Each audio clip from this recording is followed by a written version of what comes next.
Oi, bom dia. Meu nome é Tequilane, sou psicóloga, teóloga e vim falar sobre o terceiro princípio do meu livro, que é a natureza do erro. Bom, este princípio é o mais top, mas também é o mais difícil de entender. Eu levei cerca de 1 ano ou mais para entender esse princípio. Eu cheguei nas obras de Joel com uma sede de procurar, de entender por que tinha tanto sofrimento no mundo. Eu fui logo para a natureza do erro, que é este princípio. Aí eu li a primeira vez, não entendi, né? Como, claro, qualquer um que fosse ler agora com a consciência materialista que temos, não vai entender. Mas eu fui ruminando o ensinamento, eu li em algum lugar também textos do Joel que a gente tem que desenvolver a consciência espiritualista para entender ensinamentos espirituais, que não é da noite para o dia. Então tem que ser um processo contínuo. Eu continuei até entender a natureza do erro. Eu vou tentar explicar de uma forma sucinta, mas se não entenderem e colocarem nos comentários que eu estou viajando na maionese, tudo bem, eu super entendo, porque é difícil mesmo de compreender esse ensinamento. Vamos lá então. Bom, a natureza do erro é uma questão simples, mas difícil de entender.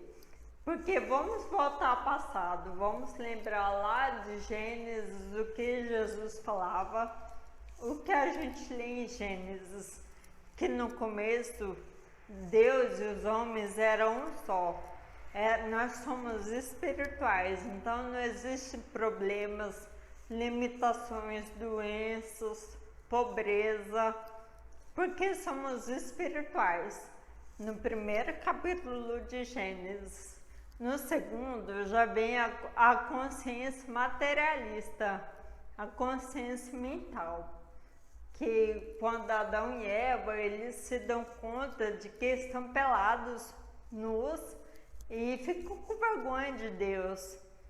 Mas não existia vergonha no primeiro capítulo, não existia culpa, vergonha, doenças, germes, nada. Porque nós éramos só espirituais, éramos um com Deus. E no segundo capítulo vem a mente, a nossa consciência nos enganando de uma farsa de pecado, de doença, de nudez, culpa. Aí isso foi se propagando, foi de geração em geração, esse conceito de separação, de dualidade, de pecado, de doença, foi a partir do segundo capítulo de Gênesis. No primeiro só éramos seres espirituais e ponto, éramos um só com Deus. Mas devia a mente dualista, mente que acredita em doença, em pobreza, em limitações. Tudo veio a partir do segundo capítulo de Gênesis e isso foi passado de geração em geração. Então, sempre que vemos um erro, uma doença, um pecado, pobreza, germes, pandemia, morte, nós nos damos conta de que isso é um erro que foi propagado. Que lá no começo existia só a unidade. Eu e Deus, nós e Deus éramos um só. Não tinha problema, não tinha limitação, não tinha doenças, pecados, nada. Éramos a plenitude, a abundância, a perfeição. Foi só a partir da mente de cada um que existiu a dualidade. Deus não fez isso, não fez pecado, doença. Não existe um Deus que pune você e abençoa ao mesmo tempo. Que pune quem faz pecado ou abençoa os bonzinhos. Não existe esse Deus. Então nós podemos constatar o que Joel Goldsmith chama de hipnotismo, que o mundo todo, 90% das pessoas estão hipnotizadas numa crença dual, porque só existe a perfeição, a plenitude, não existe doença, não existe pobreza, não existe pecado. Veio surgir a partir da nossa mente que acredita nisso. Então, é como se nós estivéssemos hipnotizados, uma crença universal de hipnotismo, um hipnotismo universal. Guerras, doenças, pobreza, é tudo uma hipnose criada pela mente. Não foi Deus que criou. No começo existia só perfeição, só abundância, plenitude, saúde, beleza. Foi com a mente dualista que isso passou a surgir. Então nós vemos que é uma hipnose. Quando você se depara com o erro, você sabe que aquilo é uma hipnose e ele automaticamente vai sumir da sua frente. Normalmente isso que acontece.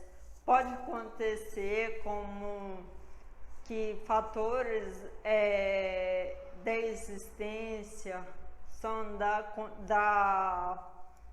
de Deus, responsabilidade de Deus responder, mas normalmente é isso que acontece. Quando você se depara com um erro, você sabe, não, isso não existe, não é verdade, é uma mente dual que está criando isso, não tem a substância de Deus, então ela não é verdadeira, é fruto de uma hipnose, e automaticamente você se liberta dessa hipnose. No meu livro eu dou a amostra de uma plateia hipnotizada. Eu acho que vocês já viram, quando chamam uma pessoa da plateia e hipnotiza ela. Aí os outros que estão de fora não estão hipnotizados, eles estão vendo aquela farsa. E automaticamente, quando a pessoa percebe que é uma farsa, ela se liberta do hipnotismo.